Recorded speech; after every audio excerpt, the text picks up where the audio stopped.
We have an Academy Award.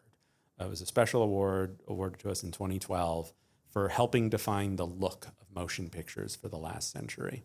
We all just want good stories, like first and foremost, and we want the stories to work. I think that's what kind of puts us in a nice position. Is we have this wonderful history.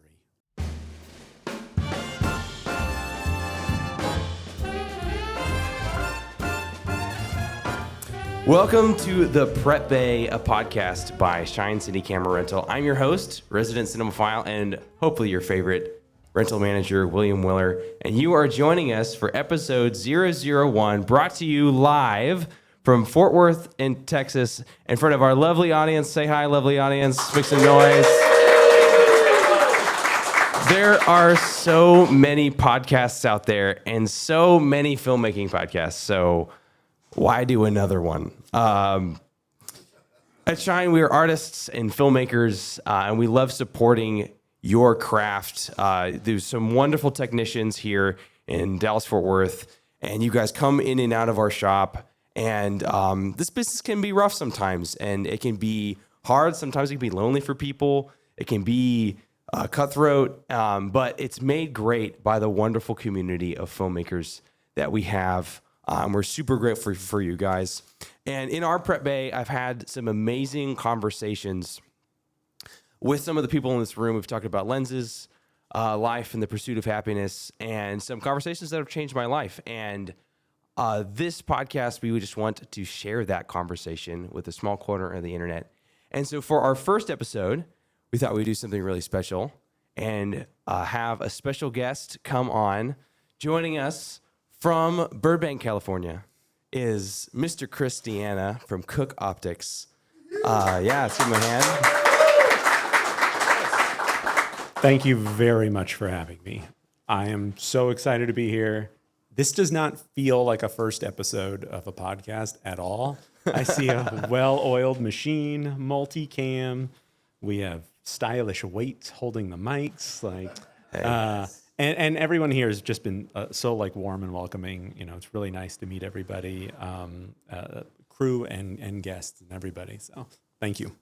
Well, Chris, before we get started, tell me just a little bit about yourself and how did you come to work at one of Hollywood's most prestigious lens manufacturers? I'm surprised myself sometimes. I still remember my interview. I didn't really think I was going to be working for another lens manufacturer. I had previously been working for Schneider Optics. Okay. And the opportunity came up with Cooke, and I'm like, well, let's Cooke. I can't not say no to an interview. Sure. So it's been nothing but great. But the road to get there, I think like anybody, was a little up and down. I think like anybody else, though, it started with some passion. When I was a teenager, I was an amateur photographer, getting really into 35 millimeter photography, black and white. Oh, yeah. Enrolled in my first darkroom class, at a local community college. And at the time, I'm a little older, I'm in my 40s. Digital wasn't really even an option.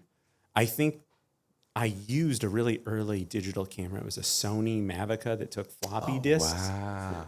We had one at our school, and I had a professor that was like, "This is the future," and I'm like, "This sucks." 5 pictures per floppy. Oh wow. Anyways, I was starting to get really into slide film. Slide film ended up being my real passion. I was like, "Wow, these are true colors." Kodak Ektachrome. Kodachrome was still around at the time.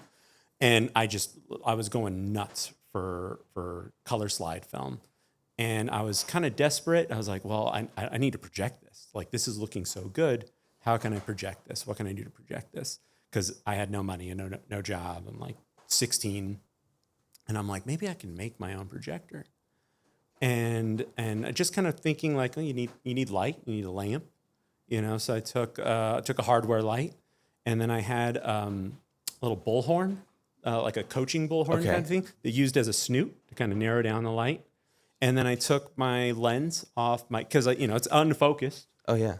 took the lens. I think I had to turn it upside down, turn it around, and suddenly you could start focusing it. And I had my own little like makeshift projector. And when I flipped that lens from my camera onto this like homemade projector, that's when the lights clicked. And it was like, oh my God, I love this stuff.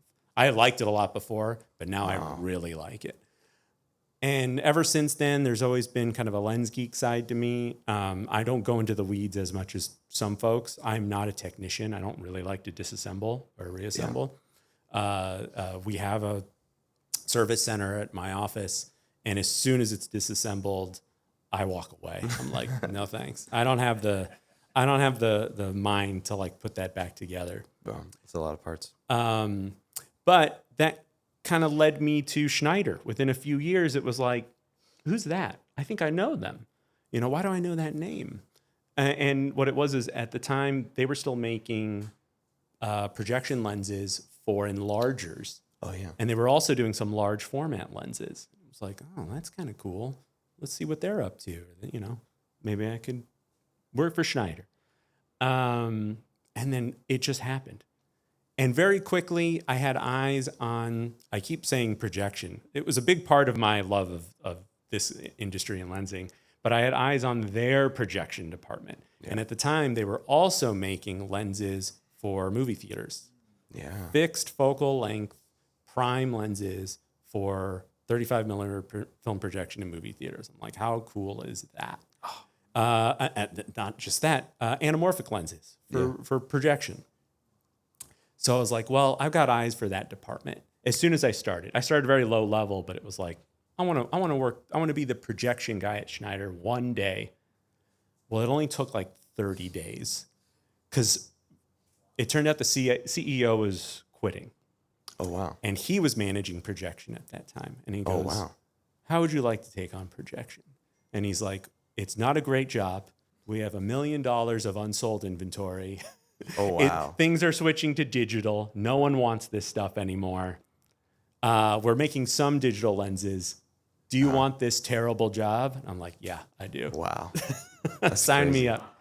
And then at Schneider, things kept falling into my lap. It was like, no one wants to deal with these video adapter lenses. I was just telling someone about the Death lens. We used to make the Cine Optics Death lens, which was a fisheye adapter for the Sony VX1000. Oh, yeah. If you watched skating videos in the late 90s, early 2000s, you saw the results of the Sony VX1000 with this iconic fisheye lens on it. The camera, the lens was just so critical to growing skating.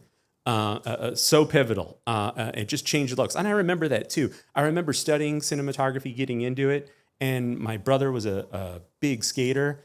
And I would, I'd be watching something like on the IFC channel, and then he would throw on his bootleg skate videos. And I'm like, I think the skate videos have better cinematography. Like there's more exciting things happening there than are happening here right now. So Century and Schneider were still doing those. Yeah. So I got to manage those for a time. And it was just, this stuff kept falling in my lap, filters, everything. And it was just wonderful. It was this wonderful deep dive into optics, cinema optics, and then some. I was the product manager for the cinema line pretty quickly. And we were doing large format projection. So IMAX lenses, wide angle lenses for a short throw. So if you had an 80-foot screen, but you were closer than 80 feet to the projection screen, you had to do some pretty wild stuff in lensing. And we were using that stuff for not just IMAX installations, but theme park rides, things like that. Yeah. We installed these lenses on a version of Star Tours in Disney Hong Kong, but it's their Iron Man ride. Interesting. And so, they're literally, what you're watching on that screen is a big IMAX style projection, but done in very short throw, very like high resolution, and it's moving right along with you on the ride. It's really cool stuff. That was a long way of saying from Schneider to Cooke. No worries. I got a nice background at Schneider, and so it was not long before they knocked my door. We had there was a colleague I had at Schneider that ended up also working with Cooke. So Nice.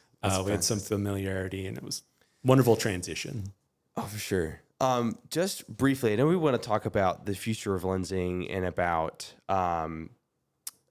get into the nitty gritty, but just really quick, for anybody who's been living under a rock, what is the briefest history, the most brief history of Cooke Optics, its scope as a company, and what y'all's mission is? It's hard to keep it brief. It's 130 years old, but I'll hit the bullet points. The company was founded by William Taylor in 1893. Taylor was a prolific inventor. He was primarily a metrologist, study of measurements, expert at it. And so it was a metrology firm that he had really started in helping other industries grow. This was during the Second Industrial Revolution.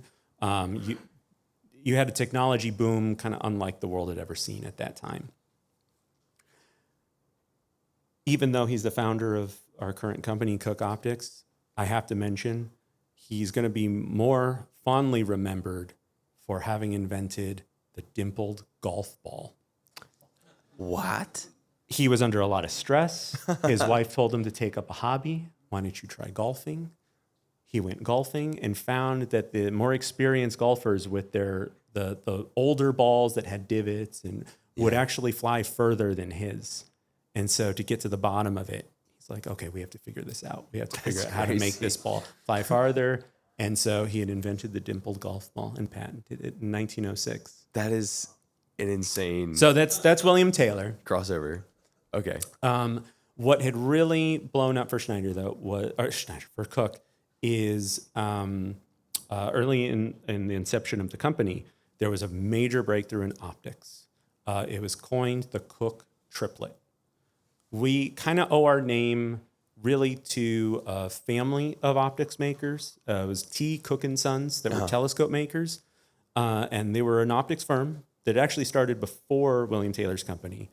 But one of their lens designers had designed the Cooke triplet, which had corrected so many aberrations in photographic lensing that it became pivotal to future lensing.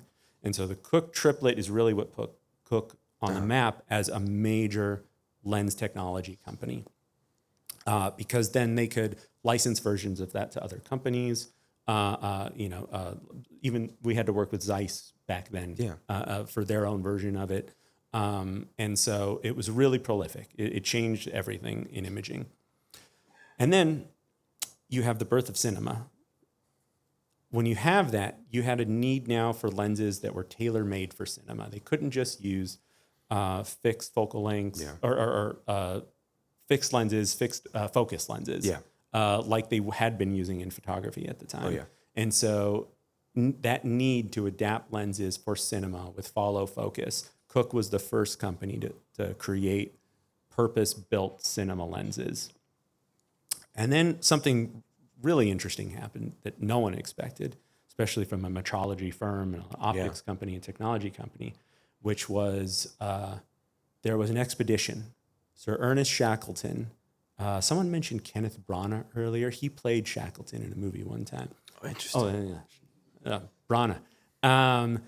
Sir Ernest Shackleton led 28 crew to the South Pole, and the idea was to navigate to the center of the pole. But their ship became trapped in pack ice. They flowed for a while until the ship was crushed and sank to the bottom of the sea. But after months and months of time, they traveled 800 miles and were able to get rescued. Wow. And all 28 of the crew members survived. This was a years-long journey from beginning to end. It started in 1914, ended in 1918. The story was phenomenal. There was a film made from it. It went worldwide. Frank Hurley was the photographer and cinematographer on that journey, and he captured what he could with Cooke lenses. Wow. And suddenly, not only were we a technology innovator, we were a trusted brand. You could take Cooke anywhere and capture anything. And so from then, it was off to the races. You have silent film explosion in the 20s. You have the transition from silence to color, where you needed faster lenses because you could no longer use the hot, loud arc lights that were used on silent film sets. And so we have the inception of the speed Pancros. And so from then we were just joined at the hip with cinema.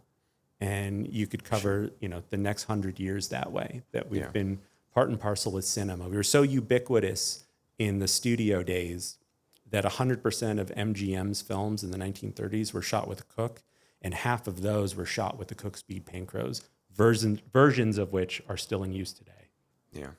The Pancros are a format that's just known and loved. Obviously, we've been talking a lot about them today because we have the Pancro Classics and the Pancro 65s over in the demo space. I know, hearing stories like this, it's so cool to see the blending of history, technology, and how that affects the art and the craft of filmmaking. And that's definitely what we want to talk about today. So I just, to get a little technical, we've been talking off mics, and something that I definitely wanted to hear more about. We live in an age of just rapidly changing technology. It seems like the gear life cycle is very quick. There's always another camera coming out, another small lens manufacturer popping up. All these things happening. It seems like everybody's got to have something for NAB. Everybody's got to have something to announce a new product. And with a company like Cooke, it's a lot. It's just really interesting as being such an old company navigating that world. But I guess the question is, what's the difference between a $1,000 lens and, a $10,000, $30,000 lens from Cooke? Like what is the difference? Why the cost, if you will? Yeah. No. What's interesting to me about that, because I think 20 years ago you didn't really see that one coming, is that it shows how the industry is changing, or multiple industries are happening. We have both a traditional, feature industry, let's say maybe a premium market, and then we have a creator economy now and creator markets. And so all these new lens manufacturers and all these inexpensive lenses are kind of fascinating because it's showing that the demand is huge and growing. It's like, wow. Whereas I think in the past, say in the Sony VX1000 days, smaller sensors, zoom lenses sufficed. It was like, okay, let's use camcorder style recording, and that seemed to work, or broadcast style recording, that seemed to work. These days, it seems like narrative aesthetics are now finding their way onto podcasts. Here we are recording a podcast with anamorphic lenses. Because we can. This is a special scenario. But I don't think it's that far off from being a mainstream idea. Certainly podcasts are recorded with primes. Kind of an interesting idea. And so there being that many people that want to shoot this way, and that large of an audience that also wants things delivered that way, is why you have this proliferation, I think, of new lens companies and firms. Also in the last 30 years, things changed quite a bit in lens manufacturing when you had computer assistant lens design. When you have something like ZMax for Windows, you have suddenly a lot more people that can make lenses.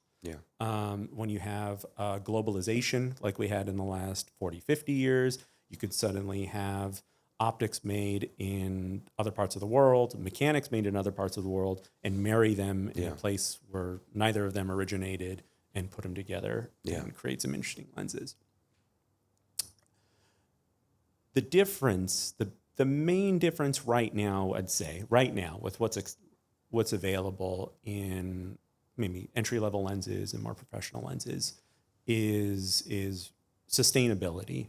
And so every now and then we'll evaluate internally some of these lower cost lenses, and we are wowed by them. We're like, we wish we were students right now with, shooting with a set of, low cost anamorphics. I mean, it's amazing. You can say those two words together at all is a wild statement. But when, say, a rental house brings those in, they don't necessarily get too much in return for them. There's rates to be had, and you maybe could pay them off quickly, but then maybe they don't go out so much, so they don't profit too much either. Yeah. If you break them, they might not be worth the cost of servicing them. Yeah.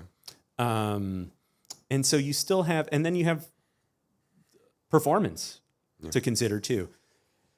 Cooke lenses are going to be high performance in every case. And think of them like a Formula One car. Yeah. You know, you can't commute in Formula One. It won't make it. Like, it just is not designed for that. It will fall apart. And you'll get pulled over. So Yeah. But so with these great lens houses, I would throw people like Zeiss, Ingenue, kind of in our field. You're gonna design it in a way where you could constantly maintain it, keep it on the road, empower the people that are using it to use it time and time again. What's beautiful about cinema lenses versus, say, off the shelf photo lenses is they're meant to move. They're designed to move. They're designed to break every now and then, so that way you can fix them. Not due to a manufacturer problem, but due to being rough with them. they're made to be serviced, and They're made to be serviced. And so you need some sustainability behind that. You need to be able to create a high performance machine, but be able to support it on the back end too. Yeah.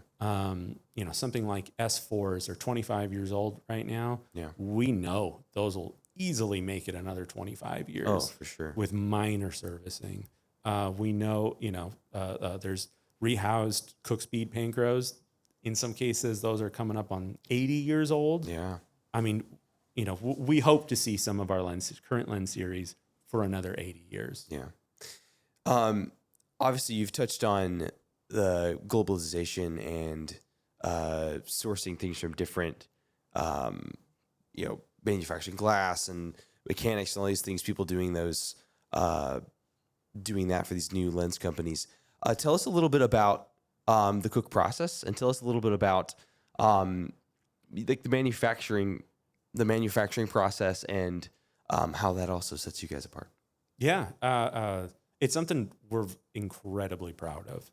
Is we're still in the same city that we were founded in 1893. We're still in Leicester, United Kingdom. It's about 2 hours north of London. It's a manufacturing town. They're primarily known for textiles, trading. In the downtown area, there's kind of a stock market, an old-fashioned stock market still up. That's hey, fun. kind of similar to Fort Worth. Oh, yeah. Now that I think about it. And so it has these roots in manufacturing, being an innovative kind of a place. And we know that that's like hallowed ground to us. There's something about doing these things there. Glass, the raw glass, generally comes from a few different firms around the world. One of the more famous ones is Schott in Germany. Okay. Yeah. There's Asahi in Japan. Okay. And so you generally source your raw glass from these premier firms. They not only create the glass, they create all different types of qualities, because internally inside of a lens, you have several elements that are very similar. An element is very similar to a single element, like in eyeglasses or sunglasses. So if you could imagine, a lens might have a dozen similar pieces cut to different shapes and sizes inside itself. It puts the light on a path from subject to sensor. And so that way you're, and you need different qualities of glass for depending on what that element does. So we source it from different places, the raw glass. Our design team, though, is internal. Okay. And so we have people like one of our chiefs is Ian Neal. He won a Lifetime Achievement Technical Academy Award just 3 years ago. One of our current chiefs is Graham Casely. He was promoted to chief on some new series of lenses. That's really great. He's been with us for 20 years. Wow. And he's still a young guy. It's kind of incredible when you have this kind of pedigree. The designers are a little widespread. You could have a designer that lives in Switzerland or the UK or Germany because they're designers. They don't have to be on the factory floor. Yeah. But the glass comes in, it gets ordered for the needs of the design. we can still shape that glass, polish that glass, and put it on its journey to a completed lens at the factory. Yeah. We do some outsourcing when it comes to machinery. A lot of it, though, might be local. We might be working with a machinist that's also in Leicester, because they might just have a better way of making screws than we do. Yeah. And so there's a lot of components that might get outsourced, but the final product gets assembled, delivered right there in the UK. That's so beautiful. Yeah. It's so beautiful. Things like that still exist. And just the cheap, fast fashion, or like just that, like in the world where things are just so disposable. It's so beautiful that there's like that legacy craftsmanship still in the world. Yeah, you could see it too. We have very, very proud assembly people. We have a proud workforce. It's great to have these people, these people that have been on the line. We have people that could build anamorphic lenses and no one else in the world could do it. Yeah. It's like, oh, there's those two guys. Yeah. We got to hold on to them. Those are the anamorphic guys. Yeah. That's so cool. So what would you say, if you have this off the top of your head, what's like, how many individual, like just say with like the Panker 65 we have sitting here on the stage with us, do you know how many components all together are in that one? If there's like a number? No, not even close. That's like those, when you know those contests where they ask you to guess a number of like jelly beans? Yeah. No, I don't know how many components are there. I rarely look at like the exploded design or like the CADs or anything. So it's I wouldn't know. Overwhelming. It's like looking into the wormhole or something. Yeah. There's generally not as many elements as you think. Yeah. Some of those vintage designs, they're really elegant. Take a look at the 40 millimeter Panker Classic out on the floor. And when you look through the front, you'll go, oh, where's all the glass? Like it's way down, there, way down the barrel of the lens. And so, some of these, especially the vintage designs, very minimalist, very few pieces of glass in there. Yeah. Speaking of elements in glass, so I spend a lot of time pontificating with some of the lovely people in this room about lens characteristics, and about, the cream and the bokeh and the flares. And we spend probably way too much time talking about that, but it is a love of ours. And I want to hop into the conversation of like, what things from the design and manufacture process actually affect the character of a lens, like the character. Yeah. It's everything. Cooke is known for the Cooke look. And we're both, it's something we have to constantly adhere to and evolve at the same time. And so we know as formats change, as we introduce new series of lenses, as technology is changing from film to digital, you have to both meet the demands of the cinematographer, what they're expecting these things to do, but also push it in a way that it's never been done before. Yeah. What's always kind of funny about when we introduce a new series of lenses, like a flagship series, like an S series, is the negative feedback. It's like, oh, you went too sharp. Oh, there's not enough character. Like you lost your way. And then you give it a little bit of time and you compare it to the other lenses and they're like, oh, this is so creamy. It's so warm. What'd you do different? What'd you do? And then it's like, well, formats change, and you have to bring that look in different ways to these different formats, It's interesting. So it is thoughtful. It's an incredibly thoughtful process. I mentioned Graham Casely being one of our chief optics designers. One of my favorite things about him is he's a shooter. He's a photographer. And so he lives with imaging all the time in his head. And that's not every optics designer is like that. Yeah. And so knowing what he has to bring to the table with every one of these series is fascinating. Sometimes you're trying to adhere to things. You want to adhere to the Cooke Panker aesthetic and bring that from series to series. And then other times you're trying to push things. Yeah. And then once you start throwing in other focal lengths, it is very challenging. Because you could design a lens with all the character and all the wonderful qualities in the world, and it's in only one focal length, and trying to be consistent with that character across a series is a near impossible task, which is why I think that also kind of sets Cooke apart. Being able to replicate the look of a series across a line of focal lengths. Oh yeah. Yes, that's why something like I feel like the S4s are such a beautiful and ubiquitous like picture of that, how across like the entire focal length, it's just so I mean, that's one of my favorite lenses of all time. And so to see that, like, you can see a shot and you see the stop sign bokeh, and you're like, oh, there it is, the beautiful scallop stop sign. I've talked a lot about with people, and I feel like it is a big buzzword in the lensing marketing industry and all that, talking about coatings and how that affects character. In people coming out with these detuned and uncoated, raw uncoated lenses. What does lens coating actually lend to character? And what is the actual source of character in a lens? It's a great question, because we hear that too. And the takeaway from today is that if done well, done right, lens coatings do not lend very much to lens character and aesthetics. It's a design philosophy. So what a lens coating really does is it's exactly similar to eyeglasses. You get eyeglasses, you order them with AR coating. AR coating increases light throughput. You want as much light passing through the element as possible. It just so happens coatings increase it.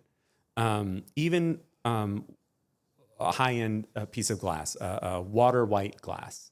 You order water white glass from Schott in Germany. You shape it. It's a nice piece of glass. Maybe you made a filter out of it. Yeah. Optical flat. Yeah. An optical flat piece of white water glass from Schott will still only allow 98% of the light passing from the front through it to the back. Yeah. So you're losing 2% of the light. If you start adding AR coatings, you might bump that up by a percentage. Yeah. When you have lenses with multiple elements in there, if you had stopped 2% of the light every step of the way, you might get to a point where not enough light's getting to the sensor. We have a lens, forgive me, I forget which exact one it is, where there's so many elements inside. If they were uncoated, less than 2% of the light entering the lens would make it through the back. Wow.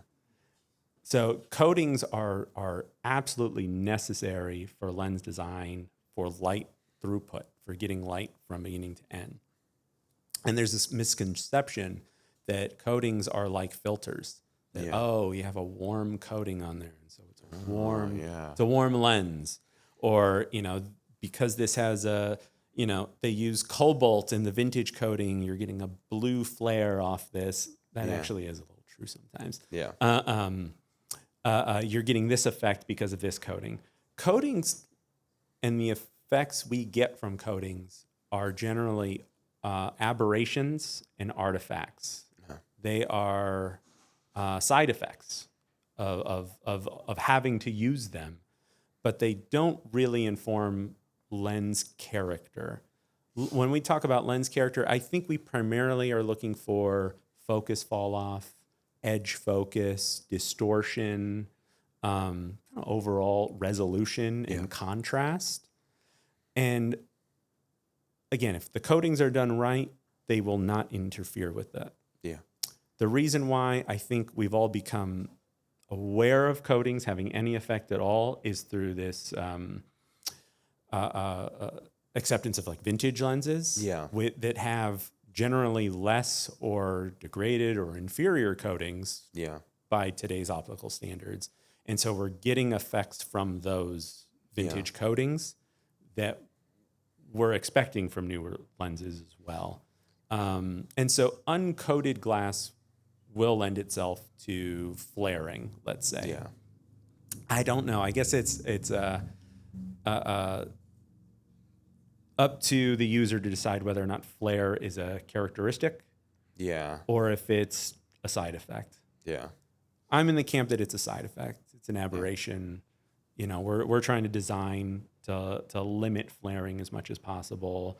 You can't do it. You can't eliminate flaring 100%.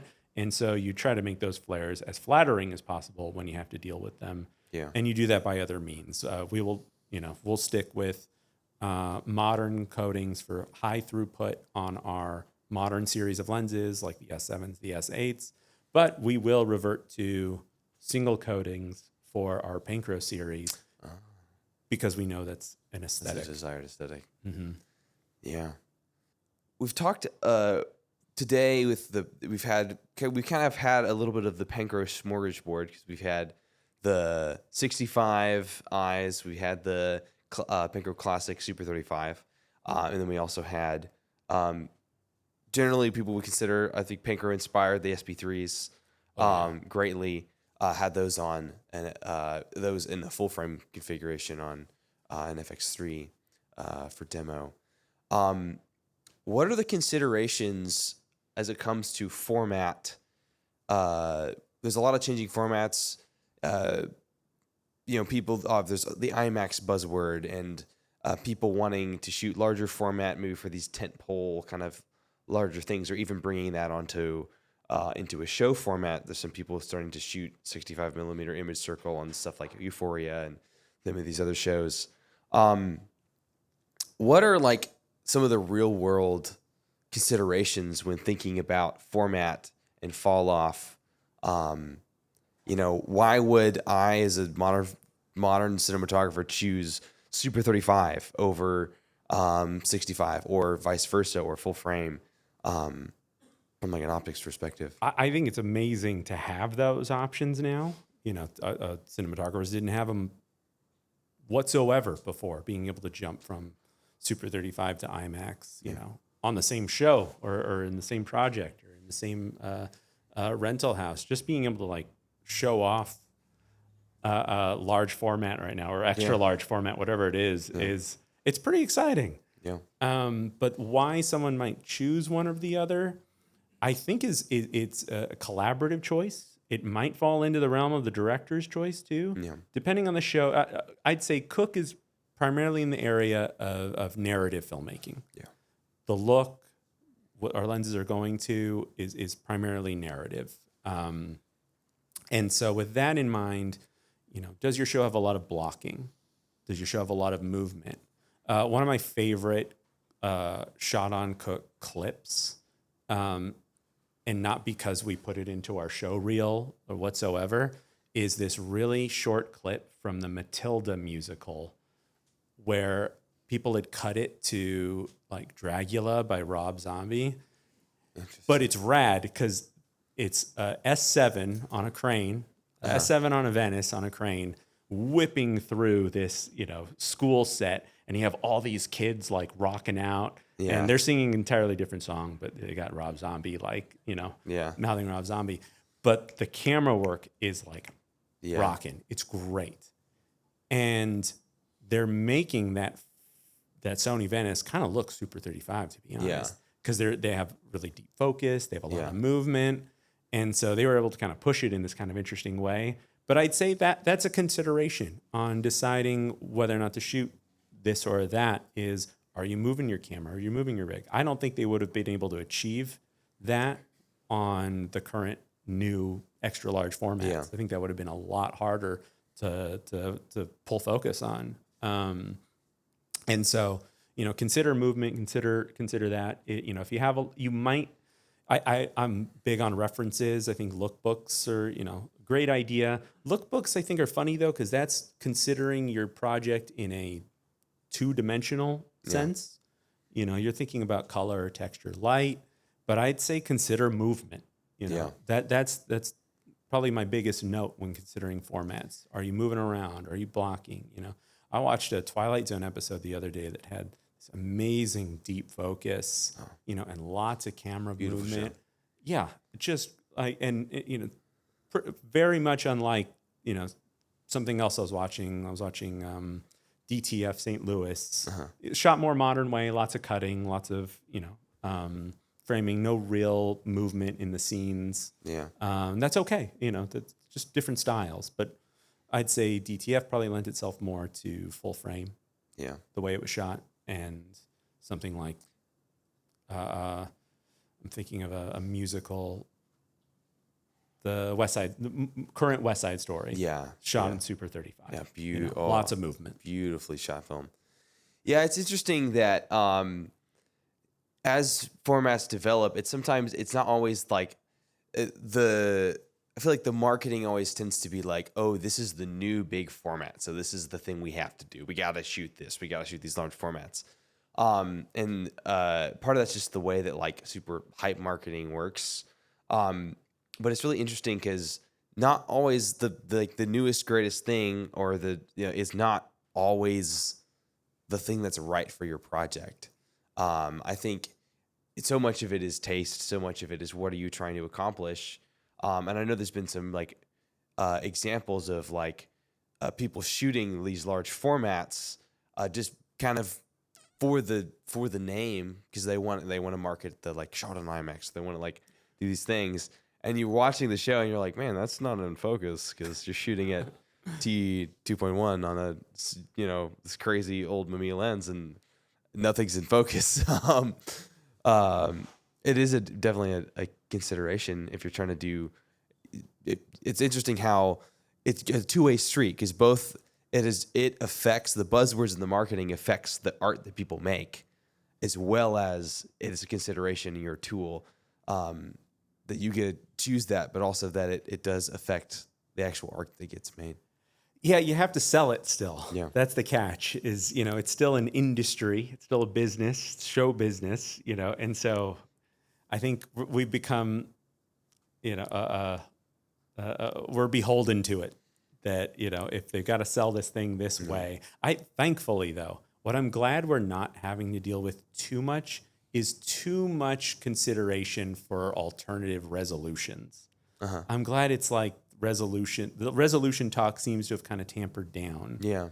Like, no one's really obsessed with, like, the resolution on the Arri 265 or the Turner 55. It's like, okay, we're introducing a new format. I think the Turner 55 has even a lower resolution in its open gate than it does in one of the smaller formats.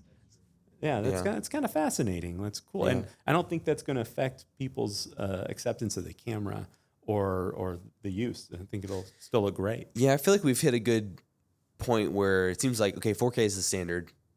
And also part of that's just small screens and versus large screens, how that works out. But it really goes to show that like your capture format, I mean, it's not like it's so much about the content, not the capture format. What is the content? What are you trying to say? Mm-hmm. Let's start there, and then let everything else follow behind that. Yeah. We all just want good stories, like first and foremost, and we want the stories to work. Yeah. And I think that's what kind of puts us in a nice position. Is we have this wonderful history with cinema. We have at our office in the UK, we have an Academy Award. It was a special award awarded to us in 2012 for helping define the look of motion pictures for the last century. And everyone wants to hold this thing. Oh, yeah. And the new CEO snuck in you got to. But it puts us in a great position where almost I wouldn't say we're as intertwined to say maybe like Kodak was as defining the look, but having been a little part of that is really great because we know if people are using this stuff, it's just one component to the puzzle. How do I make this believable? Okay, let's use these tools and sell this story, and that way you don't even have to think about it anymore. Okay. That's why you could shoot S4s all the live long day. Yeah. Just it's the S4s I think are the desert island lens. Is the desert island lens. Yeah, we'd love to open up to wrap up our time here. We'd love to open it up and field some questions if you guys have any questions for. If you have a question for me, that'd be fine. But we have Chris here. We want to hear his wisdom and knowledge. So if anybody has a question, All right. I've got a question. So we talk a lot about the Cooke look, which I think is awesome. What I really am interested in is when you have designers coming up with a new design for a new lens. Obviously, you have the Cooke look, which you have to adhere to, but how much thought goes into the look as a narrative device, right? As a DP, I'm thinking, if I light it this way, it's going to convey this emotion. If it's this color, it's going to convey this emotion. This lens looks like this because it feels like what? Like, how much of that is going into the consideration of a new design? It's everything. It's everything, because we know that that's the ultimate goal. You know, when the cinematographers we work with come to us with new ideas, fresh ideas, it's about selling the story, and so we know those aspects that make for flattering images. You know, we know that, say, the color science behind the lens is going to render beautiful skin tones. We know this resolution is going to be more, a little easier on the eyes, kind of sell things better, rather than, kind of going all high contrast and hard lines for, too much realism. You don't want that necessarily. And so it's always a consideration. It's at the forefront. And so, but you want to push things too. You want to see, if we're just increasing the image circle, what if we do play with resolution and contrast? But knowing where to draw the line is the trick. And so really no series that we've come out with is exactly alike, but they're going to be related, because we want to take the Cooke look. We want it to grow and we want it to sell those stories, but we also want it to evolve too. You guys touched on this just a little bit, but can you dive in a little bit more on how you guys make the Cooke look? Like where is that in the lens? It's a coating. It's a coating. Yeah. You can get a filter. Yeah, go to Home Depot. There's an aerosol can. No, I'm kidding. But really, it's so color is a big factor. Color's a major factor. And if you could imagine, say, the cover of Pink Floyd's Dark Side of the Moon, the prism, light passing through, splitting into, a light. When you take light on that journey, on its path from subject to sensor, it's breaking apart, coming back together, breaking apart, coming back together. And so our engineers have an opportunity to tune the light at different points. And so let's just say we tune it exactly where we want it to go. And we don't accept what computer assistant design tells us to do, which is, you need flat color, you need bright white, you need to do this. What our engineers do is go, okay, that's great. Now I know what not to do. Now I know what worked with S4s and Super 35 film. I'm going to translate that now to S8s and the Mini LF. And so, say, playing with the reds a little bit and making sure we can defocus them somewhat, so that way they imbue the rest of the color in the lens. It's not that you can't get white on a Cooke lens. Of course you can. You could white balance on a Cooke lens. Otherwise, it would have been a coating. That's done through glass content and separation of elements, or yeah. So I mean, it's. I like to bring up that image of a prism, because that's really what's going on. And it's very easy to look up, say, tables of a light path going through a lens, but every one of those elements gives us an opportunity to do something to it, besides just letting it do what good design tells us to do. Being able to, say, defocus specific spectrums, being able to offer a lower resolution than we had before. How does a lower resolution lens affect the overall texture of an image? We actually did that with the S8s. The S8s have a lower resolution than the S7s. And no one would know, because the cameras only see 60 line pairs. these lenses are designed to record 200 lines pairs, just like the lens chart shows, the focus chart. But the optical designers wanted to see, what if we under design this? How does that inform overall texture? And so the interesting place that we're in right now, that we've been in, say, since 2009, is bringing the film looks that we've all grown accustomed to the digital era. And so bringing the Cooke look from a resolution standpoint, from a contrast standpoint, from a color standpoint, translating that to digital now. And so you have these points to work with then throw in anamorphic with distortion, and then with Panchro Classics, throw in focus fall off. And so, you have these points to work from. And we want to adhere to those. So we know that not every series is exactly the same. Say a Super 35 anamorphic has greatly different distortion than a Cooke S4. Cooke S4 has almost no distortion, but we want the color to match. We want the textures to match. We want someone to be able to use it interchangeably.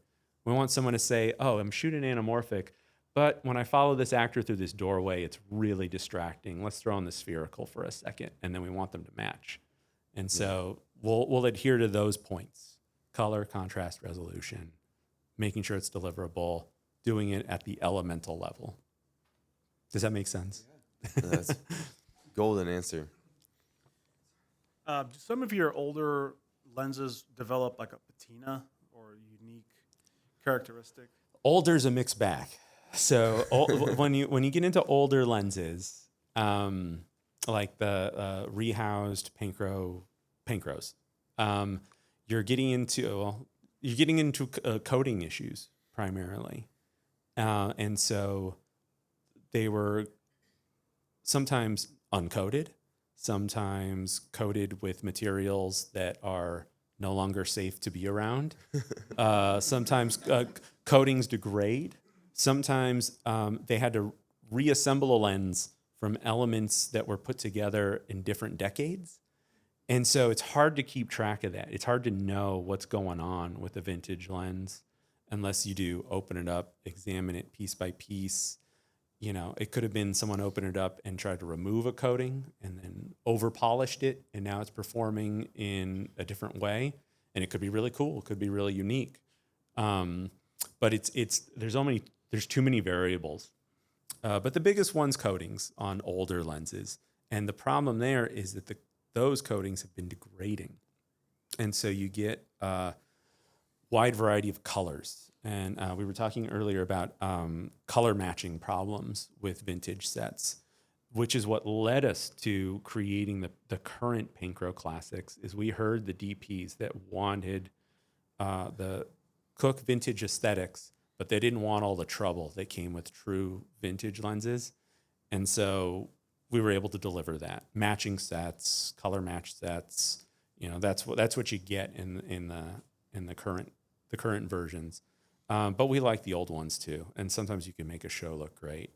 One of the credits that I think that particularly stands out, shot with vintage rehouse speed Panchros, is The Crown on Netflix.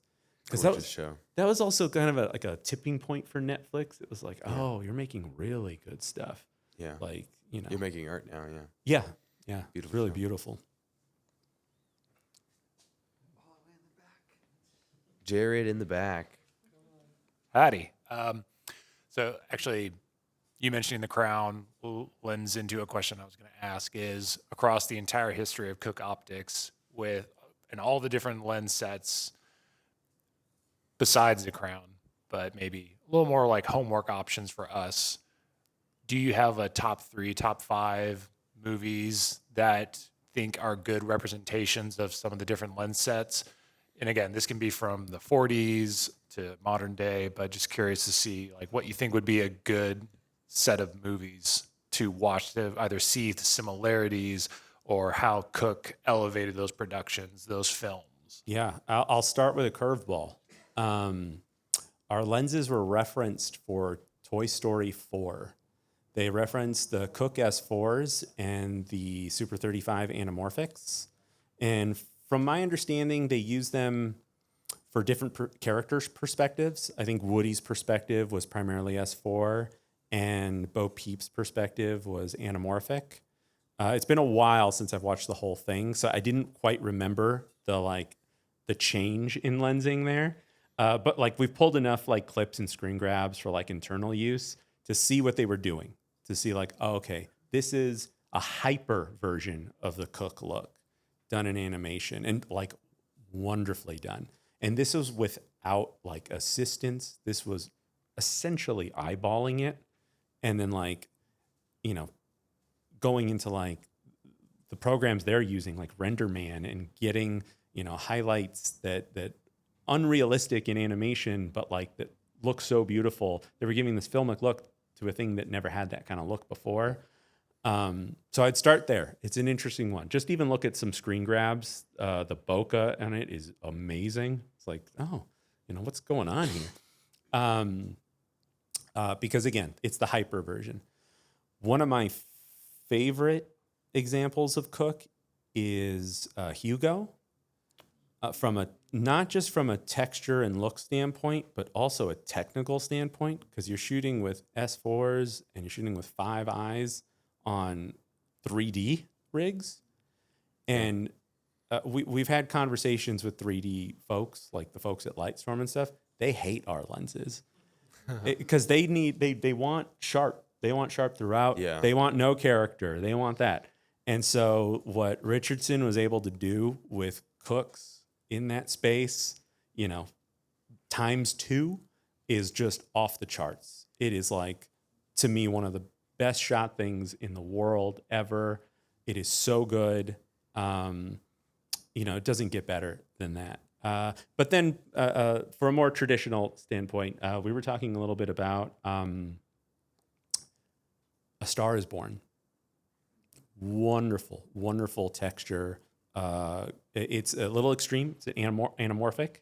About half the shoot is shot on Cooke anamorphic full frame lenses, and it's just got some of the most, you know, beautiful texture, distortion.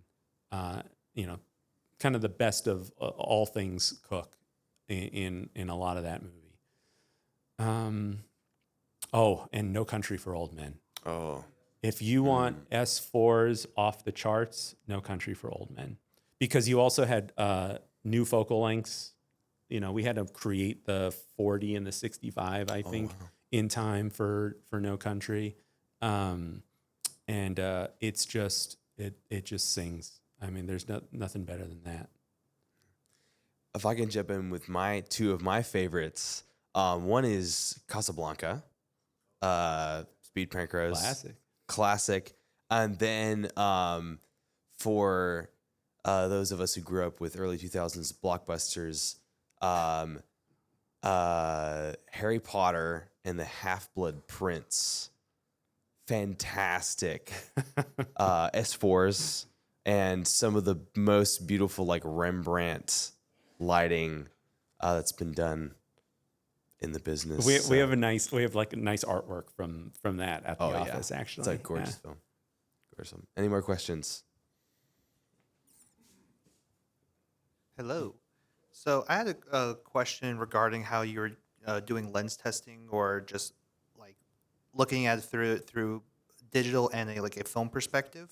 So because both are so prevalent right now, are you trying to create the same look based on the medium, or are you trying to play into the medium as like, so for example, it's like, you know how film is going to render different exposures or different like lighting conditions, and then digital is going to render it differently. Mm-hmm. So what are you doing to either make it a similar cohesive look, or are you just playing into the mediums by themselves? It's interesting. We shifted gears a few years ago with the S8s, where that was the first series specifically designed for digital capture. So even though we had done the S7s before that, and we knew the S7s were going to LF and to Venice, the S8s changed the way we approach the design, where we're saying, okay, we need to design it specifically for digital. And so it is changing how the designers are designing the entire lens now. Even the SP3s, something that has that Panchro aesthetic, is designed now specifically for digital capture. So we're for better or worse, not considering film, even though those lenses will be used on film. We know that. It's kind of abandoned our repertoire at the moment. That is an It's a interesting, great question. great question. Also very interesting because film is it's had a resurgence, but I feel like also part of that with Cooke. I mean, because the S4s are so prevalent, like shooting 35 Super 35 with S4s is just a goated combination. Yeah, I said this earlier that the problem we have right now is that Cooke S4s and maybe film are now our biggest competitor. There's so many out there. They're wonderful. They're going to last a long time. Yeah.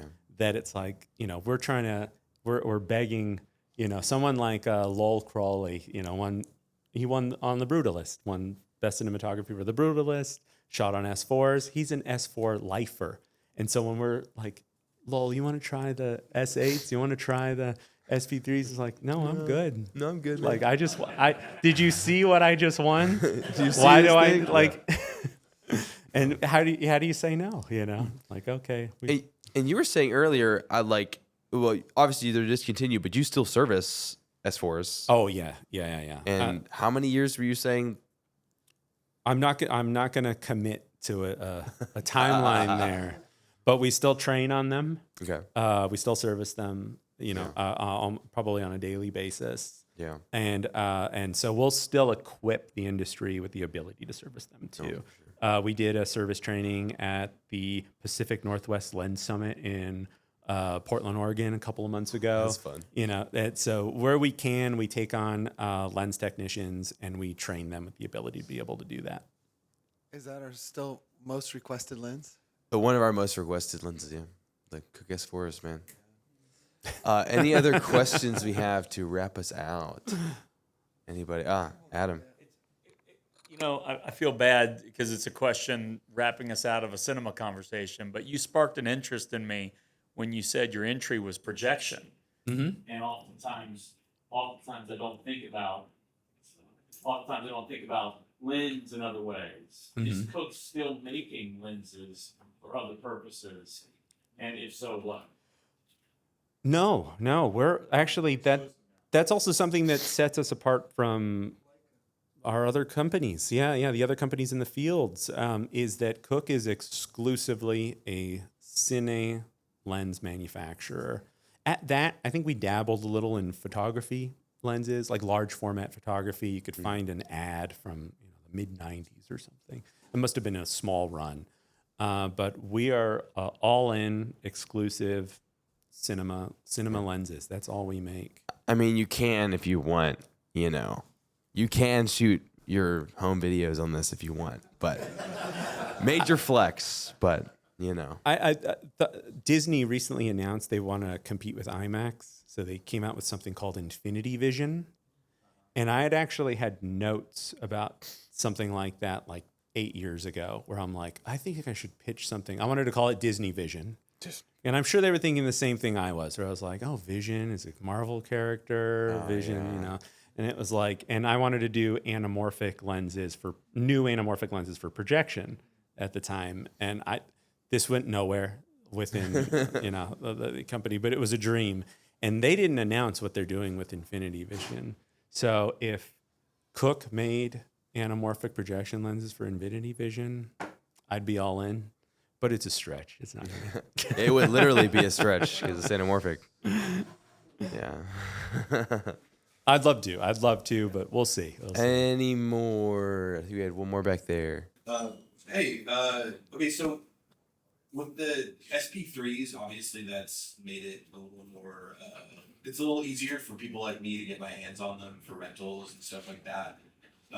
So first off, thanks to you guys for doing that, but is that sort of an area that y'all are hoping to continue to expand, especially with, nobody, with like S4s being so popular, nobody wanting to, of your big guns, are you trying to expand that, and are you able to share anything that you guys 100% we want to. I can share 0 right now. But it's really opened our eyes to a whole other world out there of shooters, creators, filmmakers. It's been a great couple of years doing that. We did not expect that whatsoever. The lenses to be so well accepted, to be able to. I even had my reservations when we were coming out with them. I'm like, it's a first generation product. It's going to have its problems. It has not had problems. We knocked it out of the park with those lenses.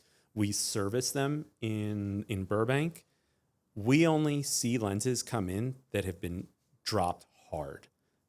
And so we were expecting a tidal wave of maybe, unforeseen manufacturing issue, something like that. It happens.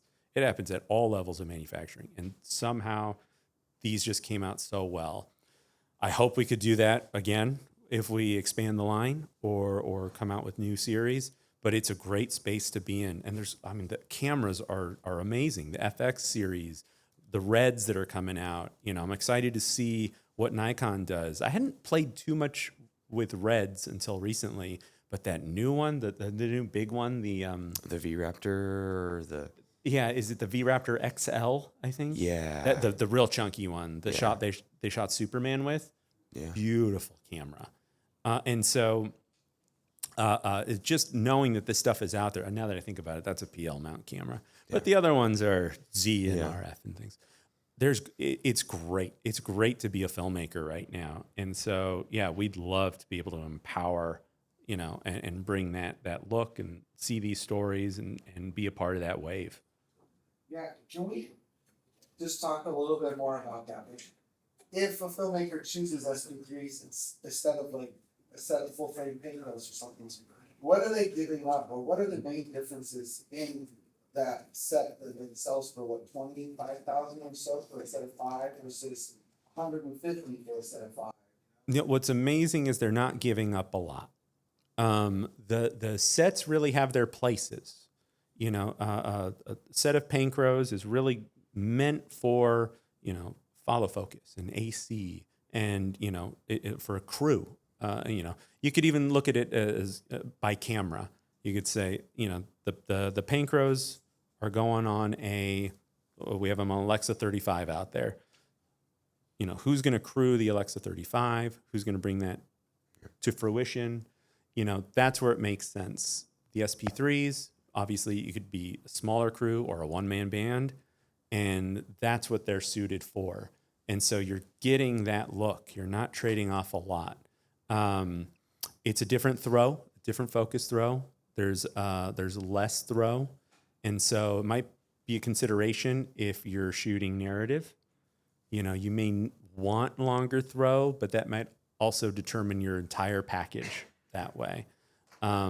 We haven't heard any pushback from anyone that's shooting, say, narrative on SP3s versus PL mount Cine lenses, that's why we're excited. It's such a wonderful time. But I think the idea would be, maybe lead with your camera. Lead with your camera and your aesthetics. Do you have a lot of movement? Then the Pancro might be for you and for your set and for your crew. If you don't have a lot of crew, don't have a lot of movement, maybe go with the SP3's smaller camera package, less expensive that way. Yeah. I feel like a great example, Adolescence, really putting the SP3s to good use. That was wild. We couldn't have imagined a better credit. Perfect circumstance. It's a heavy show, though. Yeah. Let's just get that out of the way. If you're not in the mood for that, I don't recommend it. It's a lot. It weighs on you. But it was so well done. We have the great Ronin 4D that just seems to be killing it out there. Who knew? I think the camera's already 7 or 8 years old, and no one thought that 7 or 8 years ago that you were going to be able to fly with this thing and it was going to change how crews were shooting and stuff. Yeah. And so I'd like to see more of it out there, to be honest. For sure. Not necessarily more oneers. They all have to be a oneer. Yeah. It's okay, guys. You can cut. It's fine. Yeah. Like, please settle it. Well, guys, it's been a pleasure. Thank you so much for coming out. We're gonna have some more demo time, hanging out, network. I don't know if there's any sliders left out there, but thanks so much for coming. This has been the Prep Bay. So see you on the next one. Thanks.